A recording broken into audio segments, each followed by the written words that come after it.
తాకట్టులో ఉన్న మీ బంగారాన్ని విడిపించి ఆ రోజు ఆన్లైన్ రేటుకి మేము కొంటాం. Bhavani gold company. నమస్కారం, వెల్కమ్ టు సుమన్ టీవీ. నేను గీతాంజలి. ప్రస్తుతం మనతో పాటు జగదీష్ గురు స్వామీజీ ఉన్నారండి, అలాగే కిరణ్ గారు ఉన్నారు. వారి గురించి ఒక మాట చెప్పాలి. గురువు గారు గత 30 సంవత్సరాలుగా హిమాలయాల్లో సాధన చేస్తూ ఉన్నారు. ఇంకొక మాట ఏంటంటే, వారి గురువు గారైన నిఖిలేశ్వర స్వామీజీ ఎవరైతే ఉన్నారో వారి ఆదేశాల అనుసారం వారు ప్రస్తుతం హిమాలయాల నుంచి దక్షిణ భారతదేశం వచ్చారు. ఒక సంకల్పంతో వారు ఇక్కడికి రావటం జరిగిందని తెలిసింది. ఆ సంకల్పం ఏమిటి, అసలు వారు ఈ 30 సంవత్సరాల పాటు ఎలా అక్కడ హిమాలయాల్లో ఉన్నారు, ప్రత్యేకంగా వీరు కొన్ని నియమాలతోటి కొన్ని ఆహార పద్ధతులు కూడా వీరు ఫాలో అయ్యారట. కేవలం చాలా తక్కువ ఆహారం తీసుకుంటూ ఈ విశ్వంతో కనెక్ట్ అయ్యి వారి జీవితం ఉంటుందని చెప్తారు. ఇలా గురువులకి స్వామీజీలకి సంబంధించి తెలుగు కొంచెం కొంచెం అర్థం అవుతుంది, కాకపోతే మాట్లాడడం చాలా కష్టం. కేవలం హిందీలోనే వారు మాట్లాడతారని చెప్పారు. అర్థం చేసుకునే ప్రయత్నం చేద్దాము, భాష కన్నా భావం ముఖ్యం అంటారు కదా.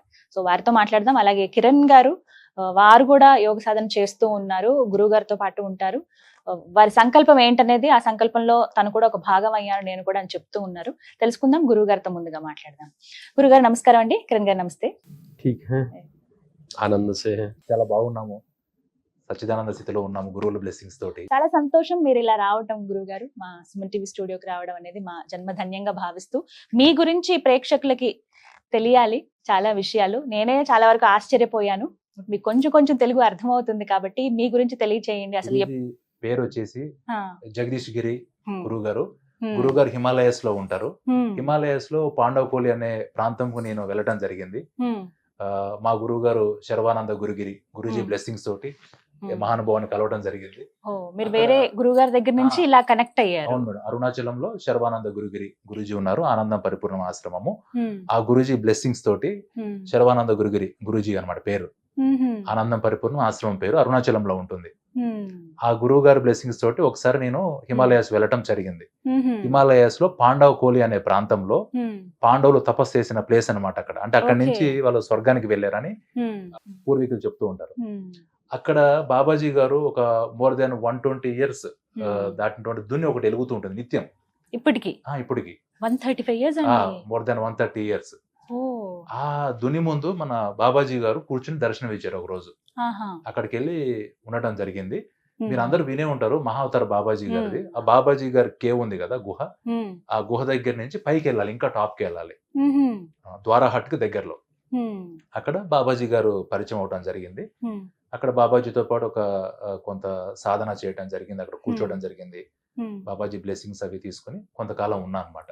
అయితే బాబాజీ గారు ఇక్కడికి వచ్చిన ఉద్దేశం ఏమిటంటే, బాబాజీ గారు ఇక్కడ 20 సంవత్సరాలు హిమాలయాస్ లో తపస్సు చేసి బాబాజీ గారు అక్కడ నేర్చుకున్న జ్ఞానాన్ని బాబాజీ గారి యొక్క గురువు గారు అందరికి పంచమని, ఆ జ్ఞానాన్ని 10 మందికి పంచమని పంపించారనమాట.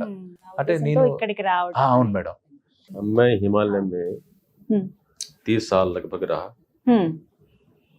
98 से लेकर 8 से लेकर अभी तक भी मैं हिमालय में, उससे 1-2 साल पहले चला गया था। तो हमको गुरु प्राप्ति हुई 1990 में। 1990 में ओके। हम समाज में थे। अचानक गुरु जी ने पदार्पण किया हमारे जीवन में। जिज्ञासा बचपन से थी, बहुत छोटी उम्र में से, 3-4 साल की आयु की उम्र में से बड़ी जिज्ञासा थी, मन कहीं लगता नहीं था। आपका माता पिता? माता जब गोद में लेती थी तो मुझे बड़ा आश्चर्य होता था कि ये मुझे क्यों अपनी गोद में बिठा रही है, क्यों मुझसे प्यार करती है। क्योंकि मन में हमेशा एक भाव होता था कि जैसे मुझे कल कहीं जाना है। हर दिन ये भाव होता था, मन से मैं तैयार रहता था, लेकिन कहाँ जाना है नहीं पता है।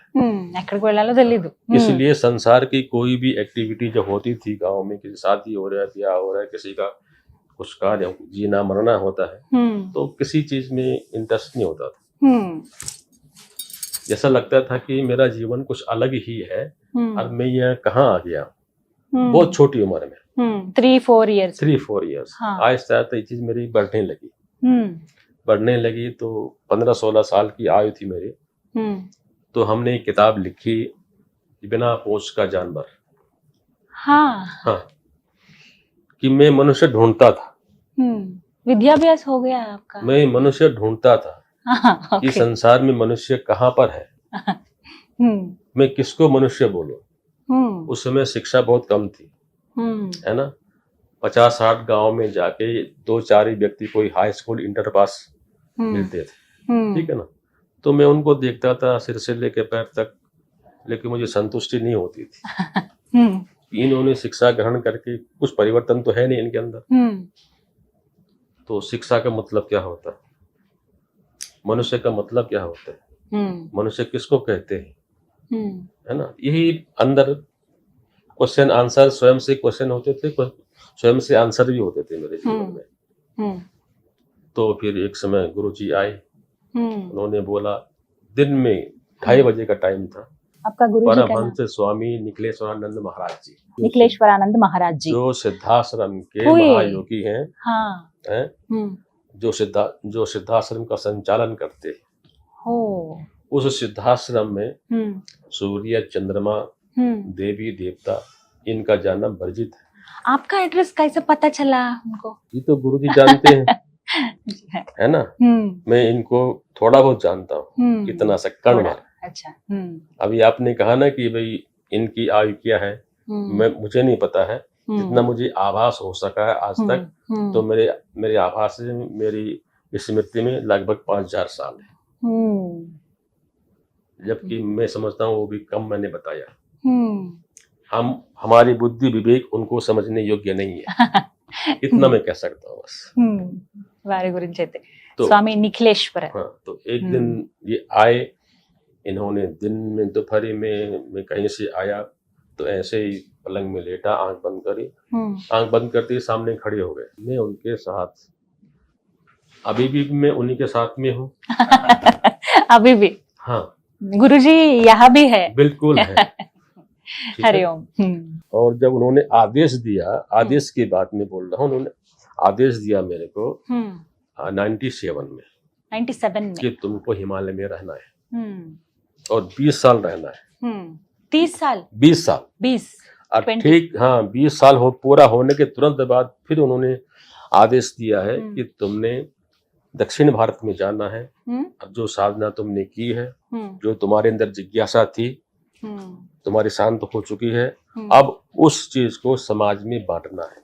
हाँ। हिमालय की गुफाओं में रह करके कोई फायदा नहीं है। अपने ज्ञान को जब तक सन्यासी समाज में नहीं बांटता है तो ऐसा शिष्य मेरा नहीं हो सकता है।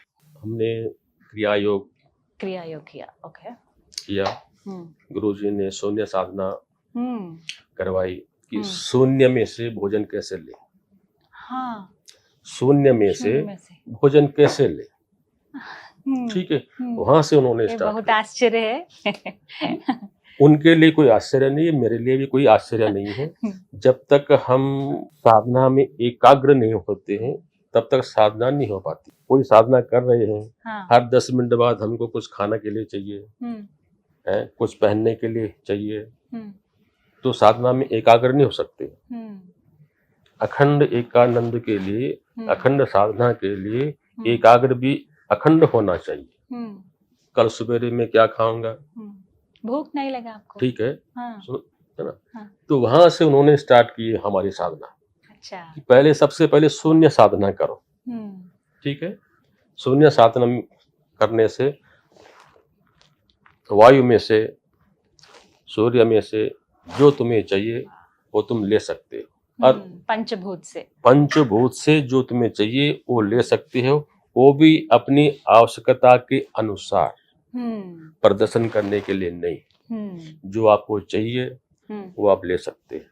ఎంత అవసరమో అంతనే తీసుకోవాలి। इससे हमें क्या हुआ कि हम हिमालय के किसी भी क्षेत्र में रहे, कहीं भी रहे, बल्कि ऐसी जगह में भी वो हमें ले गए जहाँ हम कल्पना नहीं कर सकते हैं कि हम वहाँ पहुँच सकते हैं, लेकिन वो अपने सामर्थ्य से वो हमें ले गए और साधना हमने की वहाँ। ऐसा 20 इयर्स। हाँ। नीचे समाज के अंदर केवल एक लौंग में हम 3 साल कंटिन्यू रहे, केवल ओनली एक लौंग पे। लौंग, लवंग, या क्लोव्स, लौंग बोलते। इलायची भी? हाँ, इलायची भी तो मैं अब भी लेता हूँ। हाँ। अगर मैं एक इलायची ले लूँ, हाँ। मुंह में तो एक इलायची मेरे लिए 24 घंटे के लिए बहुत है। 24 గంటే हाँ, एक ఓ इलायची మై గాడ్ అమ్మో बहुत है ఒక मेरे लिए। లవంగం ఒక యాలక్కాయ हाँ, పానీ हम्म। పానీ పిసక पानी 1 गिलास सुबह ఓకే మార్నింగ్ ఆఫ్టర్నూన్ ఈవినింగ్ అమ్మో ఎలా ఉంటారు 3 గురుజీ సంవత్సరాలు అసలు ఉన్నారు. 3 సంవత్సరాలు అర్థమవుతుందండి 3 ఏళ్ల పాటు ఒక లవంగం ఒక యాలక ఒక గ్లాస్ మంచినీళ్ళు తాగేవారట రోజు ఇదే వారి ఆహారం 3 ఇయర్స్ ఇలాగే కంటిన్యూ చేశారట फिर एक 6 साल केवल पानी के ऊपर ఆ లవంగం యాలకులు కూడా లేవు और नहीं वो नहीं, और हाँ। शारीरिक श्रम पूरा करना है। హ్మ్, ऐसा नहीं హ్మ్, कि हम भोजन नहीं करते हैं, केवल लौंग लेते हैं, केवल पानी पीते हैं హ్మ్, और हमें काम नहीं करना హ్మ్, है ना। హ్మ్. जितना यंग एज का आदमी काम कर सकता है 25 किलोमीटर कंटिन्यू వాకింగ్ वॉकिंग, ठीक है ना, और सारा काम आश्रम का 10-12 गायों का गोबर निकालना, హ్మ్, उसको साफ करना, 50-60 लोगों का भोजन बनाना, वाह। 12 मंदिर में सफाई करना, पूजा हाँ। करना, ఆ, 2 लगभग 300-400 वर्ग फुट में హ్మ్, डेली झाड़ू मारना, साफ करना, హ్మ్. मंदिर की व्यवस्था अकेले देखना, ఆ. भोजन कुछ नहीं, केवल पानी के ऊपर, एक लौंग के ऊपर। మంచినీళ్ళు ఒక గ్లాస్ మంచినీళ్ళు తాగి నార్మల్ గా ఒక 25 కుర్రోడు ఎలా అయితే పని చేస్తారో అట్లా పని చేసే వాళ్ళు అంటండి అసలు ఓపిక ఎలా వస్తుందో उसमें आपका वेट कम नहीं होना चाहिए, హా, ठीक है। హా. आप कुछ नहीं खा रहे हैं हम्म। और आपका वेट दिन प्रतिदिन कम हो रहा है, जी आपका उम्र कितना है अभी 65, 65 इयर्स ठीक है ना। ओह, और एज के हिसाब से, हाँ। हाइट के हिसाब से हाँ. आपका वजन कम नहीं होना चाहिए। हम्म, अगर तక్కువ ऐसा అవ్వకూడదు. कम हो रहा है हम्म, तो आपको वो योग नहीं करना चाहिए, ఇంకా అర్హత ఉండదు వాటికి. ठीक है ना। 1 फुट पे 9.5 किलो वजन आदमी का बनता है, हम्म, स्वस्थ व्यक्ति का। हम्म, अगर 5.5 फुट आपकी हाइट है, हम्म, आपका वेट कितना होना चाहिए हम्म, वो आप स्वयं डिसाइड करें, हम्म, कर सकते हैं ना। हम्म, हाँ, फिर आप अगर लौंग में और पानी में रह रहे हैं हम्म, तो ओवर 8 से तो वेट आपका डाउन हो जाएगा, हम्म, लेकिन औसतन वेट मान लो आपका 55 किलो होना चाहिए, हम्म. तो उससे डाउन नहीं होना चाहिए आपका वेट। ఇంకా తగ్గకూడదు అంతకు మించి. हाँ, वहां आकर आपका वेट रुक जाना चाहिए, स्थिर हो जाना चाहिए, आपका तबीयत का कोई प्रॉब्लम नहीं कोई प्रॉब्लम नहीं, अभी तक. अभी तक कोई प्रॉब्लम नहीं, ग्रेट जी गुरु जी का आशीर्वाद है. सब उनका आशीर्वाद। అంటే ఇక్కడ గురువు గారు చెప్పిన దాంట్లో మెయిన్ ఇంపార్టెంట్ హ్మ్. పాయింట్ ఏంటంటే అండి, గురువు గారు నేను ఇలా ఉంటానికి కారణం అంతా మా గురువు గారి బ్లెస్సింగ్స్ అని అవును, చెప్పారు. చెప్తున్నారు. హ్మ్. అయితే మీకు గురుగీతలో ఒక శ్లోకం ఉంటుంది మేడం. హ్మ్. ఆ, శివవదృశ్యతే సాక్షాత్ శ్రీ గురుపుణ్యకర్మిణం, నరవదృశ్యతే సాక్షాత్ శ్రీ గురుపాపకర్మిణం, నగురోరధికం కచ్చిత్, నగురోరధికం కచ్చిత్, నగురోరధికం శివ శాసనతో శివ శాసనతో శివ శాసనత అని చెప్తారు. అర్థం ఆ, ఏంటండి? అంటే ఇక్కడ అర్థం ఏంటంటే భావము, శివవదృశ్యతే సాక్షాత్ శ్రీ గురుపుణ్యకర్మిణం అంటే తన యొక్క గురువుని ఎవరైతే సాక్షాత్తు పరమేశ్వరులాగా భావిస్తారో హ్మ్. అది పుణ్యకర్మతో సమానము. హ్మ్. నరవదృశ్యతే సాక్షాత్ శ్రీ గురుపాపకర్మిణం అంటే హ్మ్. ఒక సాధారణ ప్రాపంచికమైన వ్యక్తిలాగా మనం గురువుని చూడకూడదు, హ్మ్. అది పాపకర్మతో సమానము. హ్మ్. నగురోరధికం కచ్చిత్, గురువు కన్నా అధికమైంది ఇంకొకటి లేదు. లేదు. నగురోరధికం కచ్చిత్, హ్మ్. గురువు కన్నా అధికమైంది ఇంకొకటి లేదు. హ్మ్. నగురోరధికం గురువే అధికం గురువే అధికం. హ్మ్. శివ శాసనతో శివ శాసనత, ఇది శివుడి యొక్క శాసనము అని పార్వతీదేవికి పరమేశ్వరుడే చెప్పాడని హ్మ్. మన పురాణాలు అంటే గురుగీతలో చెప్పారు ఈ శ్లోకం. ఇప్పుడు Hmm. గురువు గారు జగదీష్ గిరి బాబాజీ ఏం చెప్తున్నారు, హ్మ్. ఇదంతా కూడా నిఖిలేశ్వరానందగిరి మహారాజ్ యొక్క బ్లెస్సింగ్స్ హ్మ్. అని చెప్తున్నారు. అలానే సాధనలో ఉన్నటువంటి ప్రతి ఒక్క శిష్యుడు సాధకుడు కూడా హ్మ్. వాళ్ళు ఎనర్జీని తీసుకుంటారు మేడం, Hmm. విశ్వశక్తిని తీసుకుంటారు. హ్మ్. ఆ విశ్వశక్తి ఆటోమేటిక్ గా పైనుంచి ఫ్లో అవుతున్నప్పుడు హ్మ్. వాళ్ళకి ఆటోమేటిక్ గా ఆకలి అనేది దప్పికన్నా తగ్గిపోతుంది. తగ్గుతుంది. ఆ అందుకని శక్తి అలా ఉండగలుగుతున్నారు. కేవలం ఆ. ఒక లవంగం, ఒక యాలక్కాయ, ఒక అవునండి. గ్లాస్ మంచినీళ్ళు. ఎస్ మేడం, 3 ఏళ్ల పాటు అలా ఉన్నారు. అలా ఉన్నారు. मेरा अनुभव ये है कि गुरु से हम परिचित तो बहुत बाद में होते हैं, हम परिचित बाद में होते हैं, गुरु हमसे पहले परिचित होता है। హ్మ్. ये मेरा अनुभव बाद में आया है, हाँ. गुरु के मिलने के बाद में। ఓకే. हम जो जानते हैं कि हमें गुरु जी 94 में 5 में मिले हैं, హ్మ్. वो हमारी भूल है। गुरु हमारे साथ बहुत पहले से थे। హ్మ్. मेरे बचपन में एक घटना घटी थी। मैं जब 6 क्लास में पढ़ने के लिए गया तो वहाँ पर हमारे इधर में टोपी पहनने का बड़ा रिवाज था पहले, टोपी और चोटी रखने का। हमारा शरीर ब्राह्मण परिवार का है, तो 6 क्लास में गए तो वहाँ हमारी टोपी और चोटी काट दी गई अय्यो, हाँ, कि आप टोपी नहीं पहन सकते हाँ, और कल से चोटी काट के लाना। बड़ा दुख हुआ, लेकिन बोल नहीं सकते थे किसी को। अनेक प्रकार से मैंने पहले भी बताया आपको कि मैं बहुत गहन चिंतन बचपन से ही करता था, बहुत गहरा चिंतन। जैसे जैसे आयु मेरी बढ़ती गई मैं सोचता रहता कि मनुष्य कैसा होता है, तो कोई मनुष्य नजर नहीं आता था मेरे को। अपनी माँ बाप के अंदर भी मेरे को माता पिता नजर नहीं आते थे। मैं भी उनको सोचता कि ये 2-4 दिन के लिए है, इनके साथ में हूँ, बाद में मुझे कहीं और जाना है। इस तरह से जीवन चलता रहा मेरा। आयु के हिसाब से गुरु जी मिले, तो गुरु तो शिष्य की हर बात को जानता है। तो उन्होंने, और मेरा उद्देश्य एक ही यही था कि हमारे जो संस्कार दबाए जा रहे हैं, खत्म किए जा रहे हैं, इनको वापस हम कैसे ला सकते हैं। अब बहुत सरलता के साथ, किसी प्रकार का कोई समाज में उद्वेग उत्पन्न न हो और हम बहुत आसानी से उन संस्कारों को वापस ग्रहण कर ले। ये मेरा जीवन का मूल उद्देश्य था। तो गुरु जी ने वो रास्ते की साधना कराई, साधना हुई। फिर हम लगभग 15 साल से उस पर एक्सपेरिमेंट भी कर रहे हैं, करता रहा साथ में, क्योंकि इस मंत्र पे हमने 2-3 बार चेंज भी किया बीच में। माँ भगवती सरस्वती का जो बीज अक्षर है, ज्ञान का बीज अक्षर है, क्योंकि ज्ञान का, शक्ति का और लक्ष्मी का, तीनों शक्तियों का त्रिशक्ति, एक बीज अक्षर होते हैं। ठीक है ना। बाकी अन्य जो भी शब्द उनमें हम लगा देते हैं, वो अपने सांसारिक कार्यों के अनुसार उस मंत्र को इस्तेमाल करने के लिए हम उसमें परिवर्तन करते हैं। लेकिन बीजाक्षर तो तीनों शक्तियों के एक ही होते हैं। उनको भी समय काल के अनुसार हम हल्का, तेज और तीव्र कर सकते हैं। तो हमने खास तौर से जो शिक्षा देने का है, किसी भी प्रकार की शिक्षा देनी हो, इसी बीज मंत्र से हम दे सकते हैं। आगे चल के वो बच्चा, वो विद्यार्थी अपने जीवन में किसी भी क्षेत्र में जाए, किसी भी क्षेत्र में जाए, वो खेती का काम करे, व्यापार करे, कुछ भी करे, लेकिन वो ऐसा व्यक्ति होना चाहिए कि अच्छी से अच्छी सफलता मिल जाए तो भी धैर्य रखे, और बुरा से बुरा समय जीवन में आ जाए तो भी धैर्य रखे। ठीक है। और वहां पर आगे बढ़े, निर्णय स्वयं ले सके, विवेक जागृत होना चाहिए। सामने क्या, मेरे सामने क्या परिस्थिति है, हम स्वयं निर्णय ले सके। आज हम इस समय के जो मैं बात बता रहा हूँ, हम सब के सब हिंदू, हमारी बुद्धि बांध दी गई है, जैसे लकड़ी की गठरी बांधते हैं ना, गठरी बांध दी है, इसको उठा के वहां रख दो तो गठरी वहीं पड़ी रहेगी। हमारे लिए कहा गया, एक दशक वो आया था कि 1 या 2 बच्चियां पैदा कर सकते हैं, तीसरा नहीं पैदा कर सकते।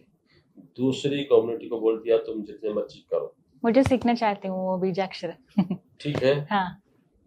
तो आज हजारों लाखों परिवार हिंदुओं के नष्ट हो चुके हैं, जिनका कोई नाम लेने वाला आज है नहीं। हमारे सामने की बात है, जवान बच्चों जिनकी शादी नहीं हुई है, उनको भी फैमिली प्लानिंग करा दिया गया उस समय। बस में कोई बिना टिकट पकड़ा गया, ट्रेन में कोई बिना टिकट पकड़ा गया, जगह जगह कैंप लगे होते थे, और जबरदस्ती उनको फैमिली प्लानिंग कर दिया। अभी भाई लड़कों को, ऐसे कई परिवार खत्म हो गए उस समय, लेकिन कोई बोला नहीं। बयटिకి ఎవరు చెప్పరు। 1000-2000 को कट जाना चाहिए, जीवन तो कल दोबारा मिल जाए। लाख 2 लाख कट जाते तो क्या दिक्कत थी, है ना। लेकिन उस समय कोई नहीं बोला। आज भी अनेक प्रकार से हमको दबाया जा रहा है, और हम इस क्रिया के द्वारा आने वाली पीढ़ी में शेर पैदा करना चाहते हैं कि जो अपने जीवन में शेर वो नहीं होता जो दूसरे को नुकसान दे, अपने जीवन को शेर भावना से जिए, किसी क्षेत्र में पीछे न रहे, किसी को परेशानी न दे, है ना। सबको अपने अनुकूल ही समझे। जैसे मैं हूँ वैसे ही मेरे अगल में है, मेरे बगल में है, मेरे सामने है, मेरे पीछे है।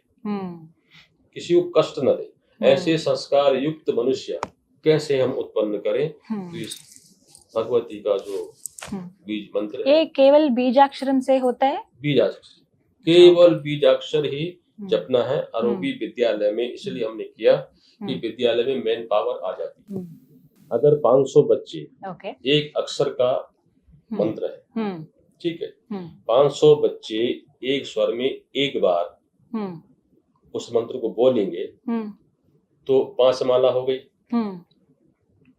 5 माला हो गई, एक बार बोलने में 5 माला हो गई। और प्रत्येक बच्चे की हो गई, अंदर చేయటం వల్ల प्रत्येक बच्चे की 5 माला हो गई एक बार बोलने में। और 108 बार बोल दिया तो 108 माला हो गई प्रत्येक बच्चे की। और केवल 5 मिनट के अंदर, केवल 5 निमिषाలు, 5 minutes, केवल 5 मिनट 500 माला हो जाती है। कोई है ऐसा माता पिता कि जो 5 मिनट में अपने बच्चों के लिए 500 माला जप करवा दे, है ना। और कंटिन्यू 90 डेज अटेंडेंस होनी चाहिए। और 90 डेज के बाद आप बच्चों में परिवर्तन देखेंगे। Only 90 days. 101%। ऐसा नहीं कि एक बच्चा छूट जाए, 2 बच्चा छूट जाए। और विद्यालय हमको रिपोर्ट देगा कि महाराज जी हमारे पास 500 बच्चे हैं या 400 बच्चे हैं, और उनमें से 50 बच्चों पे कोई फर्क नहीं पड़ा है। बाकी सब में इम्प्रूव हो रहा है। अभी तो इम्प्रूव भी होगा स्टार्टिंग में, लेकिन 20, 30 या 50 बच्चों पे प्रभाव नहीं पड़ा है। उसकी जिम्मेदारी कौन लेगा? है स्कूल लेगा, या अभिभावक लेंगे, या मैं लूंगा? कौन लेगा? हम लेंगे। ओके, मेरे తీసుకుంటారు। ठीक है ना। आपने कंटिन्यू बच्चों से मंत्र करवाना है, और केवल 5 मिनट कराना है। टाइमिंग क्या है? टाइमिंग सुबह प्रेयर के टाइम, प्रेयर के टाइम, असेंबल, मॉर्निंग असेंबल होता है ना, असेंबली के टाइम टाइम में। में। और आप अगर ईश्वर बुद्धि दे दे उन आचार्यों को, तो इवनिंग में छुट्टी के टाइम की अगर 5 मिनट कर दे तो आपके विद्यार्थियों का ही भला होगा। केवल स्कूल चिल्ड्रन या कॉलेज चिल्ड्रन? कॉलेज में भी, लेकिन कॉलेज में प्रभाव कम पड़ता है। ठीक है, फर्स्ट क्लास से लेकर इंटर तक। क्योंकि कॉलेज के जो आज के विद्यार्थी हैं, इनका जो माइंड है वो ज्यादा फास्ट है। ये बात उनके माइंड में घुसेगी, यूं उसके फिर बाहर निकल जाएगा, जंप मार के बाहर आ जाएगी। గురుగారి మాట ఒకటేనండి, ఎవరైతే ఇప్పుడు స్కూల్ పిల్లలు ఉన్నారో స్కూల్ మేనేజ్మెంట్ లో ఆలోచించి ఉదయం పూట అసెంబ్ల్ అవుతారు అందరూ కూడా, ప్రేయర్ టైం అని ఒకటి ఉంటుంది. అప్పుడు గనక ఈ త్రిశక్తి మాత లక్ష్మి, సరస్వతి, దుర్గాదేవి, ఈ ముగ్గురు అమ్మలకు సంబంధించినటువంటి బీజాక్షరాలు ఏవైతే ఉంటాయో అవి గనక పఠిస్తే వాళ్ళల్లో ఖచ్చితంగా పరివర్తన వస్తుంది అని అంటున్నారు. కావాలంటే టెస్ట్ చేసి కూడా మేము చూసాము. ఉత్తర భారతదేశంలో అలాగే మధ్య భారతంలో ఎక్కడైతే ఉన్నా అక్కడ ప్రత్యేకంగా కొన్ని స్కూల్స్ కి వెళ్ళి ఎక్స్పెరిమెంట్ గా కూడా చేశారటండి. 90 రోజుల పాటు గనక ఈ మంత్రాన్ని పఠించి ఆ ప్రేయర్ టైంలో వాళ్ళలో ఖచ్చితమైన పరివర్తన చూసామని చెప్పి స్కూల్ మేనేజ్మెంట్ లే చెప్పాయట. అదే నిఖిలేశ్వర్ గురూజీ ఎవరైతే వారి గురువు గారు ఉన్నారో వారి ఆదేశం ప్రకారంగా నార్త్ ఇండియా నుంచి, అంటే హిమాలయాల నుంచి దక్షిణ భారతదేశం ఇక్కడికి రావటము, ఇక్కడ వారు సంకల్పించారు ఇక్కడి నుంచి ప్రారంభిద్దామని చెప్పి. తెలుగు రాష్ట్రాల ముందుగా ఎంచుకున్నారు వారు, అది మన అదృష్టంగా భావించవచ్చు. స్కూల్ మేనేజ్మెంట్లు ఎవరైనా కూడా మేము మా పిల్లలకి, స్కూల్ పిల్లలకి ఈ విధంగా నేర్పిద్దాం అనుకుంటున్నాము, జస్ట్ ఒక 5 నిమిషాలనండి, ఎక్కువ టైం కూడా పట్టదు. అంతమంది పిల్లలు ఒక్కసారి పఠిస్తే ఎంత బాగుంటుందో మనమే అర్థం చేసుకోవచ్చు. మీ స్కూల్ మేనేజ్మెంట్స్ ఏవైతే ఉన్నాయో మీరు ఆలోచిస్తే గనక మీరు సంప్రదించవచ్చు గురువు గారిని. ఇలా వచ్చి నేర్పిస్తారు. ఎప్పుడైతే నేర్పిస్తారో అది కంటిన్యూగా ఒక 90 రోజుల పాటు చేస్తే ఖచ్చితంగా